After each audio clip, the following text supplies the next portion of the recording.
శ్రీ గురుభ్యో నమః. నిరవి టీవీ ప్రేక్షకులందరికీ నమస్కారం. మనం ఇప్పుడు శ్రీ మహావిద్యానందగిరి మాతాజీ గారితో ఉన్నాం. వారు ఈ యొక్క ముఖ్యంగా నవరాత్రి సంబంధించినటువంటి విధి విధానాలు ఏ విధంగా ఉండాలి, మనం సాంప్రదాయబద్ధంగా ఆచరించవలసినటువంటి పూజా విధానాలు ఏ విధంగా ఉండాలి అనే విషయం గురించి మనతో పంచుకోవడానికి వచ్చారు. వారితో ఇప్పుడు నవరాత్రిలో మనం సూక్ష్మంలో మోక్షం ఎలా పొందాలి, నవరాత్రి సాధనా విధానం ఎలా ఉండాలి అనే విషయాల గురించి మనం అడిగి తెలుసుకుందాం. నమస్కారం. హరి ఓం. అయినా నవరాత్రుల్లో ఎటువంటి సాధనలు చేసుకుంటే మంచిది, ఎలాంటి పారాయణలు, ఎటువంటి యోగ మార్గాల పరంగా కావచ్చు, ధ్యాన మార్గాల పరంగా కావచ్చు, మంత్ర మార్గం పరంగా కావచ్చు, స్తోత్ర మార్గం పరంగా కావచ్చు, జప మార్గం పరంగా కావచ్చు, ఎలాగైనా ఎటువంటివి చేసుకుంటూ ఉంటే ఈ శరన్నవరాత్రులను వాళ్ళు ఫలప్రదంగా మార్చుకోగలరు, పుణ్యప్రదంగా మార్చుకోగలరు, కర్మ ప్రక్షాళన పరంగా మార్చుకోగలరు. ఎలా వాళ్ళ జీవితాన్ని, ఈ యొక్క శరీరాన్ని, ఈ పిండాండ స్వరూపాన్ని మంత్రపిండంగా మార్చుకోగలరు, ఎలా చేస్తే బాగుంటుంది? నా గురుదేవులు శ్రీ సంత సదానందగిరి బాబాజీ వారి పాదపద్మములకు నమస్కరిస్తూ, గం గణపతే నమః, ఐం సరస్వత్యే నమః, శ్రీ గురుభ్యో నమః, శ్రీ శివాయ గురవే నమః, శ్రీ శ్రీమాత్రే నమః. యా దేవీ సర్వభూతేషు శక్తిరూపేణ సంస్థిత, నమస్తస్యై నమస్తస్యై నమస్తస్యై నమో నమః. ఎలాగైనా అమ్మ అంతటా వ్యాపించిన అమ్మ కదా, అందులో ఎంతో లలితమైన తల్లి, ప్రేమస్వరూపిణి, క్షమాస్వరూపిణి, అమ్మని మించి ఇంకేదీ లేదు కదా. అలాగే అమ్మ దయ పొందితే చాలు, ఎలా పొందినా అన్నీ ఉన్నట్లే అవుతుంది. అయితే విశేషంగా మనం ఈసారి నవరాత్రులను ఎలా జరుపుకోవాలి అనేదాన్ని తెలియచేద్దాం. నేను ఎప్పుడూ చెప్తాను, అందుకే మనం ఆధ్యాత్మికత అంటే ఓన్లీ ఏదో కోరికలు నెరవేర్చుకోవడానికి పూజలు అనేది కాకుండా, జ్ఞానం పొంది జ్ఞానంతో మనం ఆధ్యాత్మిక సాధనలు కొనసాగిస్తే అవి మనలో అద్భుతమైన ఫలితాలు ఇస్తాయి. నవరాత్రులు విశేషంగా ఎప్పుడు చూసినా శక్తి ఆరాధనలో, ఎందుకంటే ఇక్కడ గణపతికి కూడా నవరాత్రులు ఉంటాయి. గణపతి నవరాత్రులంటే ఆయనని ఇచ్ఛాశక్తి, జ్ఞానశక్తి, క్రియాశక్తి స్వరూపంగా, అంటే తను కూడా అఖండ శక్తి స్వరూపంగానే మనం కొలుస్తాం కనుక గణపతిని కూడా 9 రాత్రులు కొలుస్తాం.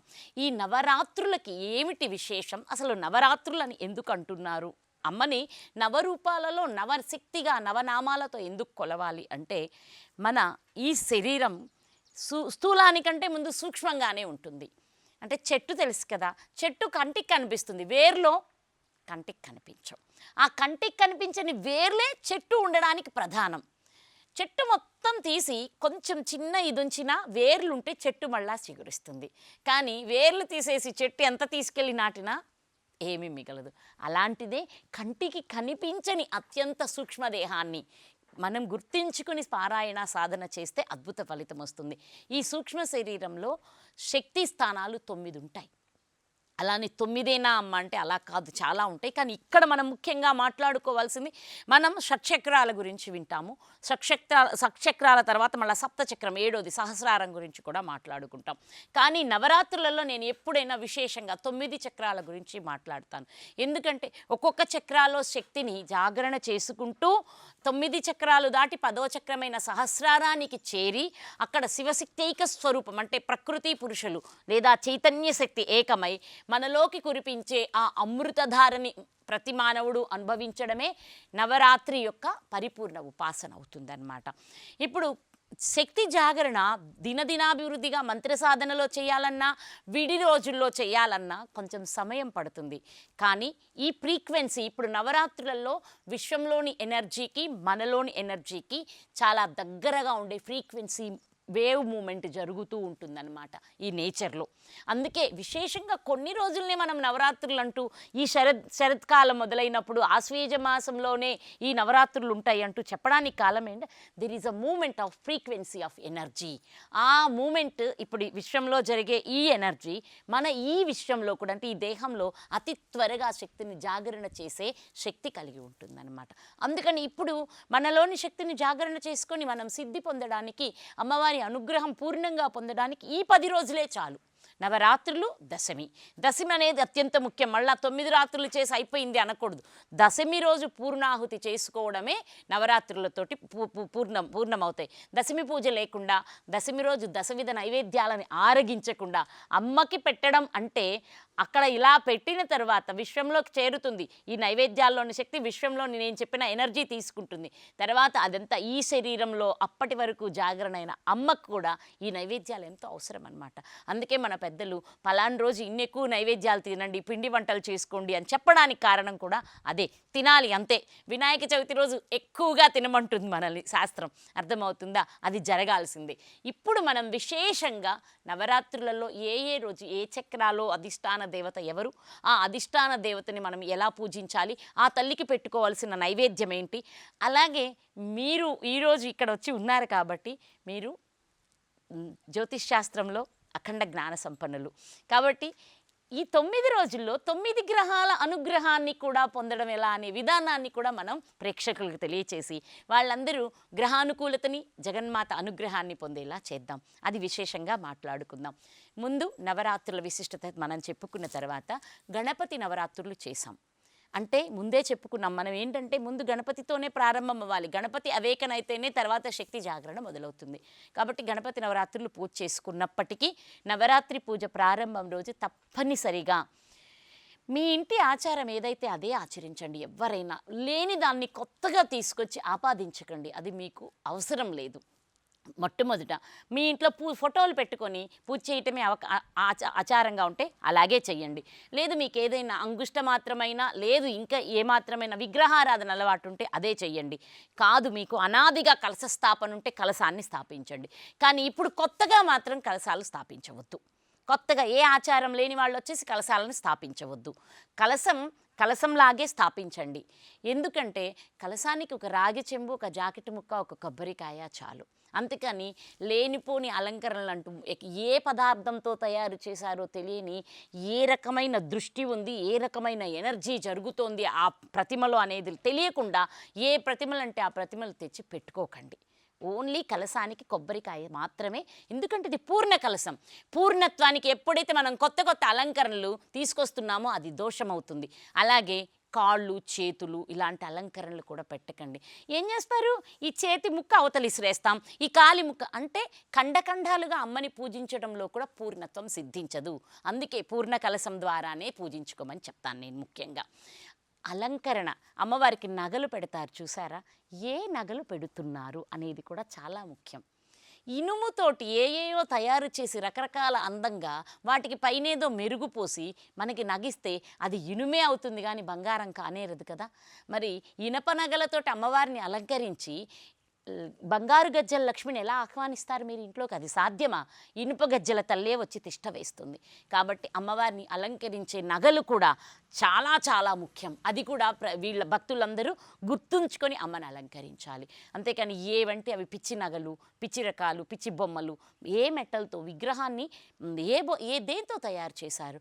బంగారం శ్రేష్టం అంటుంది, వెండి తర్వాత అంటుంది, పంచలోహాలతో చేయొచ్చు అంటుంది, మట్టితో అత్యంత ఇంకా గొప్ప విషయం మట్టి బంగారం కంటే అత్యంత శ్రేష్టమైనది.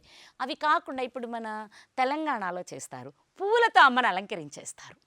అర్థమవుతుందా? వాళ్ళకు కూడా ఒక చిన్న అమ్మ మాట, నిజమైన పూలతో అలంకరించండి. ఎవరి కోసమో కాదు, మన కోసం అమ్మని పూజిస్తాం.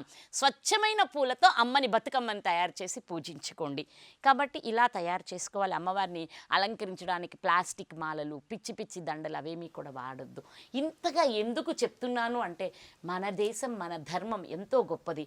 దాని మీద ఎందరో వికృతమైన చేష్టలతో మన దేశం, మన ధర్మం, మన ఆచారాన్ని చెడగొట్టడానికి ఎందరో ప్రయత్నం చేస్తున్నారు. దానిలో ఒక చిన్న ఉదాహరణ చెప్పనా? రుద్రాక్షలు అసలు ఎలా ఉంటాయో ఈ మధ్య మనకు కూడా శ్రీశైలంలో గురువుగారులు ఇలా కొంతమంది రుద్రాక్ష కాయలు చూపిస్తున్నారు. ఆ రుద్రాక్ష కాయ అనేది డైరెక్ట్ రుద్రాక్ష లాగా ఉండదు, లోపల ఇది ఉంటుంది. దీని మీద ఒక రేగుపండులాగా ఉంటుంది. రేగుపండు తొక్క తీస్తే లోపల ఏ ముఖం ఉండేది మనం చూస్తాం. కానీ మేము షిరిడి వెళ్తే ఒకప్పుడు రుద్రాక్ష చెట్టు నుంచి తెచ్చామని చెప్పి ఇలాంటి రుద్రాక్షలు అతికించి చెట్లు కొమ్మలు అమ్ముతుండేవాళ్ళు. చెట్టే తెచ్చారు కదా, ఇది ఒరిజినల్ రుద్రాక్ష అని తీసుకొచ్చుకొని నీళ్లలో వేస్తే తెల్లవారేటప్పటికి అన్ని పిండి అయిపోయినాయి. ఇదే కాదు, జంతువుల కొమ్ములు ఉంటాయి కదా, వాటిని బాగా ఇది చేసి నునుపు చేసి రకరకాల పూసలు తయారు చేసి వాటిని మనకి చేతులకి మెడలోకి ఆధ్యాత్మిక సాధనలు ధరించడానికి అమ్ముతున్నారు. ఏం చేస్తున్నాం మనం? పరమ పవిత్రమైన పగడాలు, ముత్యాలు, తామర పూసలు, తులసి పూసలు, రుద్రాక్షలు ఇలాంటివి ధరించవలసిన మనం తెలియకుండా కొన్ని రకాల అట్రాక్షన్స్ ఆ కలర్స్ చూసి వెళ్తున్నాం. కానీ అక్కడ ఉండేది ఒక జంతువు కొమ్ము. ఇలాంటివి ధరించవద్దు, ఇలాంటివి అమ్మవారికి పెట్టొద్దని కూడా నేను చెప్తానన్నమాట. కాబట్టి ఇవన్నీ జాగ్రత్త వహిస్తూ అమ్మవారికి పెట్టే పూలు, అమ్మవారికి పెట్టే నగలు, అమ్మవారికి పెట్టే కలశం అన్నీ స్వచ్ఛమైనవిగాను పూర్ణమైనవిగాను ఉపయోగించుకోండి. అది అయిపోయిన తరువాత మనం ఇప్పుడు వచ్చేసి మహాలయాల్లో పితృదేవతల్ని కూడా పూజిస్తాం. అది తప్పనిసరిగా చేయవలసిన ధర్మం ఉంది. ఎందుకంటే పితృదేవతల అనుగ్రహం లేకపోతే మనం పరిపూర్ణ భగవత్ అనుగ్రహాన్ని కూడా పొందలేమని చెప్తుంది శాస్త్రం. ఒక చిన్న ఉదాహరణ చెప్పుకుందాం. ఒకరోజు ఒక వ్యక్తి ఒక స్వామీజీని కలిశారట. కలిసి, స్వామి నాకు ఏ అభివృద్ధి ఉండట్లేదు, కనీసం ఉద్యోగంలో కూడా ఎక్కడ వేశానంటే అక్కడే పడున్నాను, డెవలప్మెంట్ లేదు, ఆ జీతం నాకు సరిపోవట్లేదు, నన్ను ఏదన్నా బాగు చేయమని అడిగితే ఆయన ఒక చిన్న మాట, చాలా చిన్న పరిహారం చెప్పారు. పలాని సుబ్రహ్మణ్యేశ్వర స్వామి గుడికెళ్ళు, అక్కడ 2 కుక్కలు కనిపిస్తాయి, ఆ 2 కుక్కలకి నువ్వు అన్నం పెట్టు కడుపు నిండా అని చెప్పారు. ఆయన గుడికి వెళ్తే ఒక్కటే కనిపించింది. కనిపిస్తే సరే లోపలికి వెళ్ళి దర్శనం చేసుకుందామని వెళ్ళి స్వామివారిని దర్శనం చేసుకొని కిందికి వచ్చేటప్పటికి 2వ కుక్క కూడా వచ్చి అక్కడ ఉంది. రెండిటికి అన్నం పెట్టారు. పెట్టిన తర్వాత దినదినాభివృద్ధిగా అతని లైఫ్ బాగా డెవలప్ అయిపోయింది. దానికి గురువుగారిని అడిగితే ఏంటంటే, వాళ్ళిద్దరు నీ తల్లిదండ్రులరా, నీ తల్లిదండ్రులకు నువ్వు పితృకర్మరే చెయ్యట్లేదు, వాళ్ళ దోషం అలా ఉండిపోయింది, వాళ్ళ ఆకలి నువ్వు తీర్చావు, వాళ్ళు మోక్షం పొంది వెళ్ళిపోయారు, వాళ్ళ ఆశీస్సులతో నువ్వు డెవలప్ అయ్యావని చెప్పారు గురువుగారు. చూసారా పితృకర్మలకి ఎంత విశిష్టత ఉందో. సంతానం కలగట్లేదన్నా, ఆర్థికంగా బాగోవట్లేదన్నా, అలాగే ఆర్థిక అభివృద్ధి లేకపోయినా, ఆరోగ్యం బాగోలేకపోయినా, భార్యాభర్తలు కలిసి ఉండకపోతున్నా, ఇలాంటి వాటన్నిటిని మనం గుర్తుంచుకోవాలి. అది పితృకర్మల దోషాలు, పితృకర్మలు మనం సరిగ్గా నిర్వర్తించట్లేదని సరిదిద్దుకుంటే ఈ అన్నీ పొందుతాం. కాబట్టి అమ్మవారి నవరాత్రులకు ముందు ఏమేం చేస్తున్నాం? గణపతిని పూజిస్తున్నాము. అలాగే కుండలినికి ప్రతిరూపమైన అనంత పద్మనాభ స్వామిని కూడా చాలామంది పూజిస్తారు. దాటి వచ్చి మహాలయాల్లోకి వచ్చేస్తాం. ఈ మధ్యలో పౌర్ణమి రోజు ఇంకొక విశేషం ఉంటుంది. ప్రకృతి పురుషులైన వాగర్ధావివ సంప్రక్తో వాగర్ధ ప్రతిపత్తయే జగత పితరో వందే పార్వతీ పరమేశ్వరో శివ కళ్యాణం, ఉమామహేశ్వర వ్రతం అంటూ శివ కళ్యాణం చేస్తాం. అంటే ఇక్కడ ప్రకృతి పురుషుల ఏకత్వాన్ని కూడా చేసి పితృదేవతల్ని పూజించిన తర్వాతే మనకి నవరాత్రులు వస్తాయి. ఇవన్నీ చేసుకుంటూ వచ్చి ఇప్పుడు నవరాత్రులను విశేషంగా మనం స్థాపించుకోవాలి. మనం అఖండ దీపం పెట్టాలి అనుకున్నారనుకోండి, చక్కగా మేము అఖండ దీపాన్ని పరిరక్షించుకోగలం. 9 రోజులు, లేదా 9 కాదు 10వ రోజు మధ్యాహ్నం వరకు వెలగవలసిందే. దశమి వరకు మేము అఖండ దీపాన్ని రక్షించుకోగలం అనుకున్న వాళ్ళు అఖండ దీపం పెట్టుకోండి. అలాగే లేదు అనుకున్న వాళ్ళు ఏ రోజుకు ఆ రోజు పూజ సమయంలో దీపాలు వెలిగించుకోండి. పూజ పూర్తి చేసుకునే వరకు దీపాలు వెలిగేలా చూసుకోండి. పూర్తి అయిపోయిన తర్వాత మళ్ళా రేపు ఇప్పుడు నవరాత్రులు అంటేనే విశిష్టంగా ఉదయం చేస్తాము, ఇంకా విశిష్టంగా రాత్రి వేళ తప్పనిసరిగా చేయాలి. ఇందాక నేను చెప్పిన ఫ్రీ ఫ్లో ఆఫ్ ఎనర్జీ, ఆ ఫ్రీక్వెన్సీ ఆఫ్ వేవ్ లెంత్ మనకి రాత్రి వేళ అత్యధికంగా ఉంటుంది. కనుకనే రాత్రి విశేషంగా పూజ చేయాలి. ఉదయం దీపాలు వెలిగించామనుకోండి, మళ్ళీ రాత్రికి ఇవన్నీ శుద్ధి చేసి మళ్ళీ తిరిగి దీపాలు వెలిగించుకొని పూజ ప్రారంభించుకోవాలి. అట్లాగే మనం దీపారాధన తర్వాత దీక్ష వస్త్రం ఏమైనా కావాలా అనుకున్నామనుకోండి, 2 రకాలు. ఏకవస్త్ర దీక్ష, అది చాలా విశేషం. నా గురుదేవులు కూడా చూసారా, నాకు మీరు ఏ రోజు వచ్చినా ఇలాగే ఉంటాను, ఇంకా ఏ మార్పు లేదు. ఏకవస్త్ర దీక్ష చేశారు అంటే ఒకే కలరు, ఒకటే కలరు. ఇది నవరాత్రులకి ఒకే రంగుని ఒకే వస్త్రాన్ని 10 రోజులు వాడమంటాను నేను. చాలా అద్భుతం. అలా దీక్షకి ఒకే వస్త్రం ఎన్ని రోజులు దీక్ష చేస్తే అన్ని రోజులు ఉతక్కుండా వాడడం అనేది చాలా గొప్ప విషయం అన్నమాట. అనుష్ఠాన పరులు మీరు కానీ చూస్తే అనుష్ఠానానికి ఒకే వస్త్రం వాడతారు, తర్వాత తీసుకెళ్ళి కాసేపు ఎండలో వేస్తారు, 7 సార్లు ఎండలో ఇదిలించేసి మళ్ళా తెచ్చి రేపు అదే కట్టుకొని మళ్ళీ అనుష్ఠానం చేస్తారు. అది అనుష్ఠానంలో అభివృద్ధికి బాగా ఉపయోగపడుతుంది. కనుక ఒక రంగు పెట్టుకోండి, అది మీ ఇష్టం. 3 రంగులు ఇస్తాను. ఒకటి వచ్చేసి జ్ఞానం, విద్య, ఆధ్యాత్మిక పరిణితి కావాలనుకునే వాళ్ళు శ్వేతవర్ణం అంటే తెల్ల వస్త్రం ధరించవచ్చు. అలాగే బాగా సంపదలు కావాలి, ఆర్థికంగా కలిసి రావాలి, ఉన్నతంగా ఉండాలి అనుకున్న వాళ్ళు పసుపు వస్త్రం ధరించండి.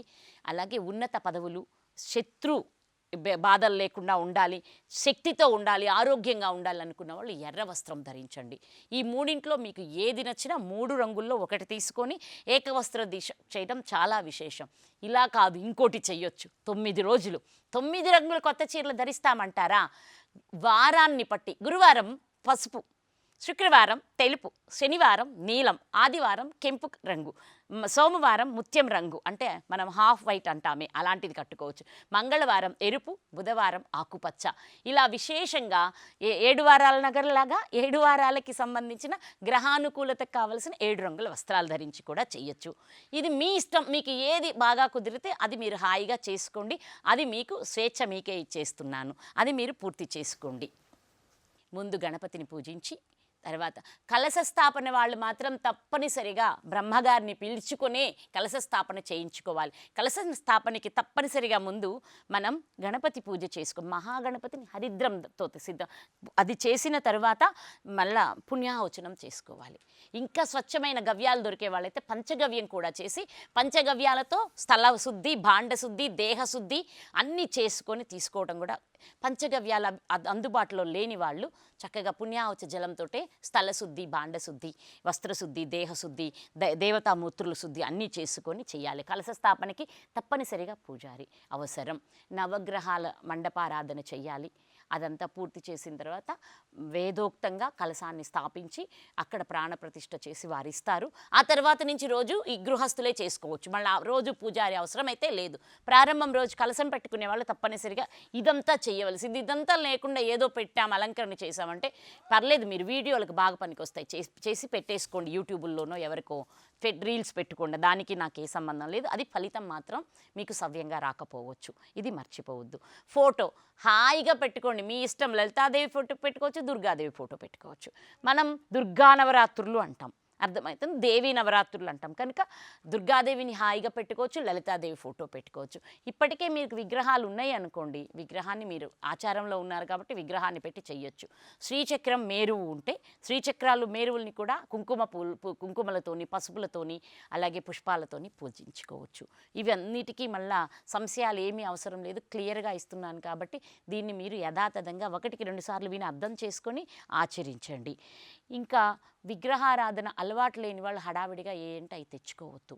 ఒకవేళ మీకు ప్రేమగా అమ్మని తెచ్చుకోవాలి అంటే అంగుష్ట మాత్రం వెండి లేదా పంచలోహాల విగ్రహాలు తెచ్చుకోండి. బ్రాస్ అవి ఇవి కూడా పూజకి అనర్హం. అక్కడ ఎక్కడో పెట్టి షోపీసులుగా వాడుకోవడానికే కానీ పూజకి బ్రాస్ కూడా పనికిరాదు. పంచలోహాలు లేదా వెండి, బంగారం ఇలాంటివి పనికొస్తాయి. అంగుష్ట మాత్రం తెచ్చుకొని చేసుకోండి, అలా చేసుకోవచ్చు. శ్రీచక్రాలు కూడా చిన్న చిన్నవి దొరుకుతాయి, మేరు ప్రస్తారాలు, అవి ఉపయోగించుకోండి.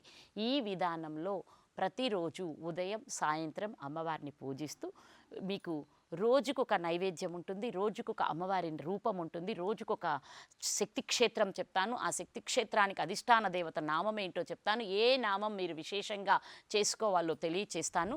అది ప్రతిరోజు మీకు 9 రోజులకి ముందు రోజే అందించేలాంటి ఇది కూడా కల్పిస్తాను. కాబట్టి మీరు ఈ విధానంలో అమ్మవారిని అర్చించి పరిపూర్ణ అనుగ్రహాన్ని పొందండి. ఏ రోజు అమ్మవారికి ఏ నైవేద్యం పెట్టాలి, ఏ రోజు అమ్మవారిని ఏ పుష్పాలతో పూజించాలి, ఏ రోజు అమ్మవారికి ఏ విశేష నైవేద్యాలు పెట్టాలి అనేవి తెలియచేస్తూ, ఇంకా నవగ్రహ దోషాలు తొలగి ఆదిత్యాది నవగ్రహ అనుగ్రహం దొరకాలి అంటే ఏ విధమైన నైవేద్యాలు విశేషంగా సమర్పిస్తాము, వారాన్ని పట్టి ఏ గురువు అనుగ్రహం, గురువారం రోజు ఏం చేయాలి, శుక్రవారం ఏం చేయాలి, శనివారం ఏం చేయాలి, ఇలాంటి విశేష నైవేద్యాలతో పాటు విశేషంగా ఆయా దేవతలకు ప్రీతికరమైన దీపారాధనలు కూడా తెలియచేస్తాను. అయితే ఇవి నవరాత్రుల్లో చేయటం విశేష ఫలప్రదం. కానీ మీకు ఏదైనా ఈ గ్రహ దోషాలు ఏమైనా ఉన్నాయని మనకు సిద్ధాంతులు వారు చెప్పినప్పుడు, జ్యోతిష్య పండితులు చెప్పినప్పుడు, నేను చెప్పే ఈ విధానాన్ని గ్రహశాంతి కోసమై చెప్తున్న జ్యోతులని, నైవేద్యాలని మీరు జీవితకాలం ఆచరించుకొని నవగ్రహ శాంతిని, నవగ్రహ అనుగ్రహాన్ని కూడా మీరు పొందడానికి ఉపయోగపడుతుంది.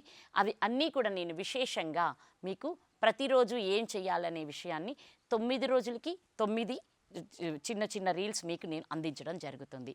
శ్రీమాత్రే నమః.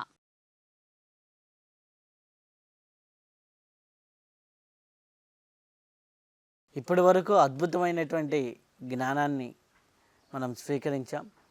అలాగే అమ్మ చెప్పినట్లుగా మీకు ఇందనక చెప్పారు గురువారం పసుపని, శుక్రవారం తెలుపని, శనివారం నీలమని, ఆదివారం కెంపు కలర్ అని, అలాగే సోమవారం వచ్చేసరికి ముత్యం వర్ణం ఆఫ్ వైట్ అని, అలాగే మంగళవారం వచ్చేసరికి మళ్ళీ ఎరుపు, బుధవారం వచ్చేసరికి పచ్చ, ఇట్లా 7 వర్ణాలతో కలిగినటువంటి రంగు వస్త్రాలని ధరించడం వల్ల కూడా మనకి ఈ 7 గ్రహాలు ప్రధాన గ్రహాలు ఉన్నటువంటి దోషాలు పోతాయి.